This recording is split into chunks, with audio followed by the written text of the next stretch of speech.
छत्रपती शिवाजी महाराज यांची जयंती व माजी उपनगराध्यक्ष रवी राजपुते यांच्या वाढदिवसाचे औचित्य साधून सामाजिक बांधिलकी जोपासत 10 वर्षापासून भव्य रक्तदान शिबिर आयोजित करण्यात येते। यंदा विविध साथीच्या आजारामुळे रक्ताचा तुटवडा पडत असून रुग्णांना रक्ताची आवश्यकता असल्याने रक्तदान शिबिरात मोठ्या संख्येने सहभागी होऊन योगदान द्यावे असे आवाहन रवी राजपुते सोशल फाउंडेशनच्या वतीने करण्यात आले आहे। त्याचबरोबर रवी राजपुते यांच्या वाढदिवसानिमित्त रक्तदात्यांना भेटवस्तू देण्यात येणार आहेत। तारदाळ ग्रामपंचायत फंडातून मंजूर झालेल्या ज्ञानेश्वर नगर वाढीव वसाहतीतील रस्ता काँक्रिटीकरणाचे काम पूर्ण झाले। या रस्त्याचा उद्घाटन समारंभ मंगळवारी राष्ट्रवादीचे मदनराव कारंडे यांच्या हस्ते करण्यात आला।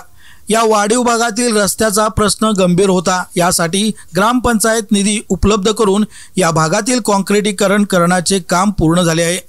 या प्रसंगी जिल्हाध्यक्ष यासीन मुजावर, तंटामुक्त अध्यक्ष रमेश नर्मदे, ग्रामपंचायत सदस्य चंद्रकांत तांबवे, मृत्युंजय पाटील, लक्ष्मी चौगुले, पूनम जाधव, नितीन खोचरे, नयनकुमार कांबळे, प्रमोद पाटील, मुसाली मुजावर, धनाजी शिंदे, भूषण जाधव, संजय तिवडे, वसंत चौगुले, सुधाकर कदम, सतीश खोचरे, दगडू खोचरे, अण्णासो हिंगमिरे, हसन मुजावर, शिवाजी सावंत यांच्यासह भागातील नागरिक उपस्थित होते।